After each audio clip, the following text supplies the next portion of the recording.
Ever tried searching for alcohol rehab online? It's kind of like you're drowning in like acronyms and jargon. No, no. Inpatient, outpatient, PHP. What does it all even mean? Seriously, even starting to look for this kind of information takes guts. So if you're listening to this deep dive because you're facing that search, well, you're already taking a huge step.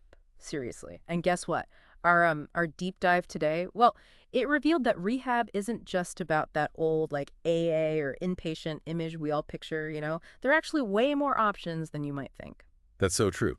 There's this big misconception that rehab is like one size fits all. Yeah. But every individual's journey with alcohol and their road to recovery, it's unique. The sources you shared, they do a great job of laying out the landscape.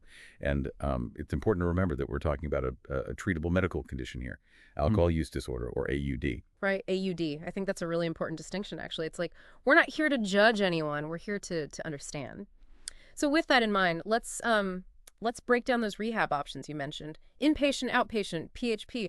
How about we unpack those and maybe start with inpatient? That one always felt kind of intense to me, to be honest. It can seem that way, right? Imagine you're dealing with a serious health issue, something that needs like round-the-clock care. That's essentially what inpatient rehab is, you know. It's the most immersive experience, usually in a dedicated facility, and you're surrounded by this like 24/7 support and structure. Okay, I get it. Inpatient is like the full-on, we've got you covered, focus on healing option. But then we've got PHP, that's partial hospitalization program, right? Tell me more about how that works. So PHP is super interesting, actually, because it kind of like bridges the gap between inpatient and outpatients. It's like this. Imagine getting intensive physical therapy every day, but you still get to go home at night. That's the beauty of PHP. You get a structured treatment schedule, think therapy sessions, group meetings, medication management, all while living at home. This can be like game-changing for a lot of people who, well, they just can't put their entire lives on hold for rehab. Yeah. They can keep working, keep caring for their families, but still get that intensive support they need. It's important to note, though, it's not as simple as just like signing up. You usually need a doctor's assessment to see if you meet the criteria for that level of care. That makes sense. Not everyone's going to be a good fit for PHP. It's got to be based on your individual needs and your situation. But being able to maintain some normalcy in your life during treatment, that's huge. Okay, so that brings us to outpatient, which, full disclosure, I always thought was just like pop in for an hour of therapy once a week and call it a day. Turns out I was way off base, right? You're not alone in thinking that.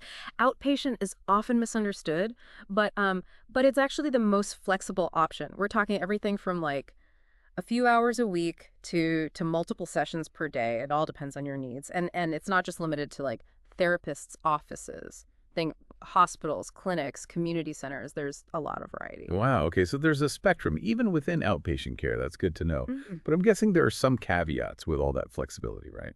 Exactly. One thing the sources really emphasize is how important a stable, substance-free home environment is for outpatient to be successful. It's about having that solid foundation outside of the therapy sessions. Mhm. If you're constantly surrounded by triggers or temptations at home, well, it can make recovery that much harder. It's like trying to learn a new language while everyone around you is speaking your native tongue. Yeah. It's not impossible, but it's definitely more challenging. You need that immersion to really absorb it, to internalize those changes. That makes so much sense. Okay, so let's say we've explored those options and we have a better idea of which type of rehab might be a good fit. What actually happens inside these programs? What does a typical day look like? So picture this. You've just arrived at rehab. You're getting settled in. What happens next? Well, in a lot of cases, that very first step is detox. Mhm. And the sources, they were very clear about this. Detox is serious business. We're talking about safely managing withdrawal symptoms, which, as you can imagine, can be pretty rough. Yeah. I remember one source even used the phrase life-threatening, which that definitely caught my attention. It's a good reminder that we're not just talking about like breaking a habit here. We're talking about a real physical dependency. Exactly. Detox is all about getting through those initial physical hurdles. But in a safe and controlled environment, it often involves medical supervision, medications to ease symptoms, and round-the-clock care, just to make sure that you're stable and comfortable. Okay, that makes sense. So detox is like like getting over that first big hurdle. And then what? Do you like jump right into intense therapy sessions after that? What does the rest of a typical day in rehab actually look like? It's uh it's a mix of things, really. Think of it Mm, like a structured routine, and it's designed to like address all aspects of recovery. You've got your individual therapy sessions. That's where you really dig deep into the root causes of your alcohol use, and then there's group therapy, which can be surprisingly powerful for a lot of people. It's about connecting with others who get it, yeah. sharing your experiences and realizing that you're not alone in this journey. Yeah. That sense of community, it must be so important, especially in those like early days of recovery. It's like that feeling of finally finding your tribe after years of feeling like you don't quite belong. But it's not all talk therapy, right? I seem to remember something about like art therapy and other alternative approaches being mentioned in the sources. You're right. The sources really highlighted how rehab isn't just about like changing your relationship with alcohol. It's about rediscovering yourself, Hmm. tapping into your strengths Yeah. and building a more resilient you.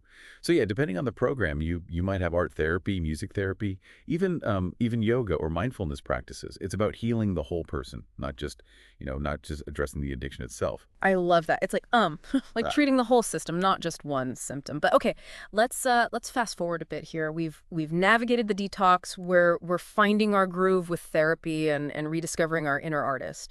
Eventually, though, rehab ends, right? You have to yeah. transition back to, well, real life. And I'm guessing that's not always easy. It's a huge transition.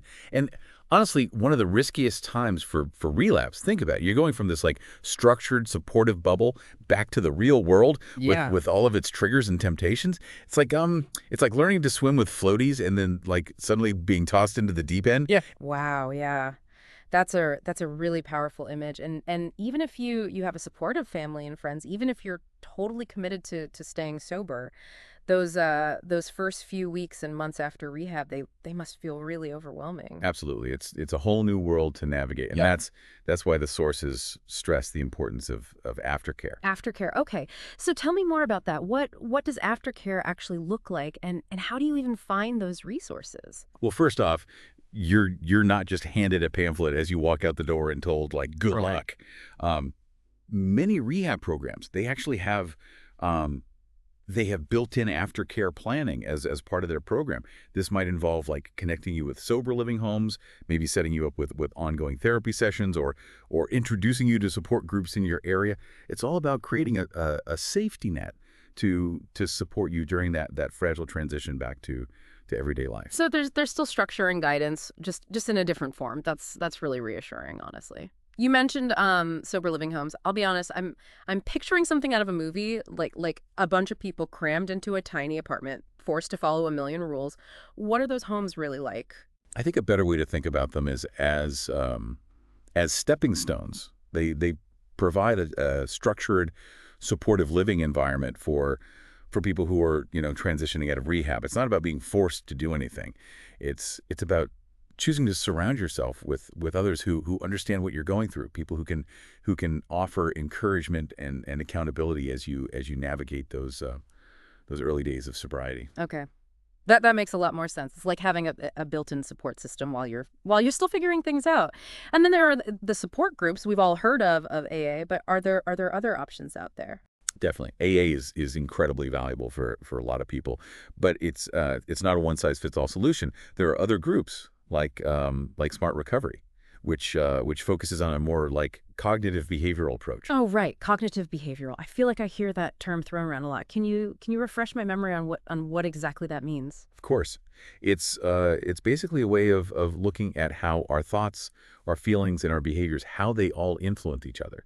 So in the context of addiction, a cognitive behavioral approach would help you to identify and change unhealthy thought patterns and behaviors that are related to alcohol use. Okay, that makes sense. So smart recovery is more about like understanding those patterns and developing new coping mechanisms.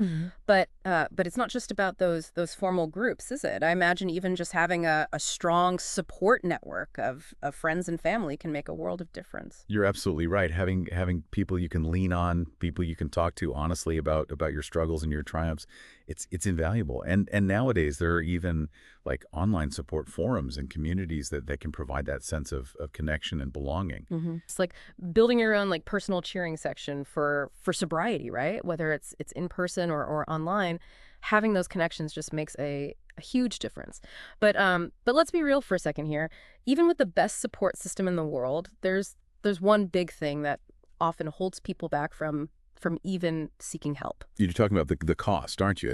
It's the elephant in the room. And honestly, it's totally understandable to feel like intimidated by the financial aspect of rehab. Right. Like I remember seeing a figure, something crazy like $80,000 for some of those luxury rehab centers, and I like practically choked on my water. But the sources we looked at, they mentioned that there's a pretty wide range when it comes to cost, right? Absolutely. It's a huge spectrum. On one end, you might find free programs. Those are usually offered by like certain nonprofits or community organizations. And then, yeah, on the other end, you have those high-end facilities that can cost a small fortune. But for most like typical addiction treatment centers, the cost generally falls somewhere between like $2,000 and $25,000 per Yeah. month. Okay. So a pretty big range even there. What contributes to that difference? Is it all about fancy amenities and gourmet meals like you see in the movies? Honestly, those perks they might exist in some places, but they're not the main drivers of cost. Location plays a huge role. Like rehab centers in big cities or scenic areas tend to be pricier, and then obviously the length of the program factors in. A 30-day program versus a 90-day program, that's going to make a difference. But the biggest factor is usually the specific services offered. Some centers might specialize in a particular type of therapy. Maybe they have like a renowned trauma specialist on staff or a cutting-edge program for dual diagnosis patients. Others might offer additional services, things like acupuncture or equine therapy or nutritional counseling. So it's like anything else you're paying for expertise and experience and that tailored approach. But what about insurance? Does that factor in at all when it comes to affording rehab? It definitely can. Yeah. But it's where things can get a little tricky. The good news is that thanks to the Affordable Care Act, most insurance plans are now required to cover at least some level of addiction treatment. Okay, that's good to know. So it's not totally out of reach for people who have insurance, but you said some level. Are there catches? There are. The biggest catch is that coverage, it varies wildly from plan to plan. One plan might cover like a certain number of detox days, while another might have like very limited coverage for outpatient therapy. It's a real maze. Yeah. And that's why all of the sources we looked at, they really emphasized how important it is to contact your insurance provider before making any decisions. So don't just assume that because you have insurance, rehab is automatically covered. What should people be asking their insurance companies, like specifically? What are those key questions? Don't be afraid to get super specific. Ask them what types of rehab programs are covered under my plan. Find out if there are like in-network or out-of-network options and what that actually means for your costs. Ask about the specifics, like does my plan cover detox? What about inpatient? What about like therapy sessions after I leave rehab? And don't forget to ask about any out-of-pocket costs that you might be responsible for. Knowledge is power in this situation. It's like anything else in healthcare, sadly. A little bit of homework up front can save you a lot of headaches and potentially a lot of money down the road. Yeah. Exactly. And remember, you're not alone in this process. Don't be afraid to ask for help navigating the insurance maze. Your rehab facility, they might have a dedicated financial counselor, or you could reach out to a patient advocate organization for guidance. You know, we've covered so much ground in this deep dive. It's a lot to process. But if someone's listening and they're feeling overwhelmed, but maybe also like a glimmer of hope, what's the one thing you want them to take away from all of this? I'd say this. If you're even considering seeking help for alcohol use, you've already taken a monumental step. There's no shame in admitting that you need support and you absolutely deserve to get it. I love that. It's not a weakness. It's a sign of incredible strength to acknowledge that you need help. And the good news is there are so many resources out there, compassionate professionals, supportive communities, people who've walked this path before. You're not alone. Exactly. You don't have to navigate this alone. And remember, recovery is a journey, not a destination. There will be bumps along the way, but every step towards healing is a victory worth celebrating. You said it. Well, we've reached the end of our deep dive for today, but remember your journey to understanding it doesn't have to stop here. We'll link to all the sources we used in our show notes, and as always, keep those deep dive requests coming. Until next time, stay curious.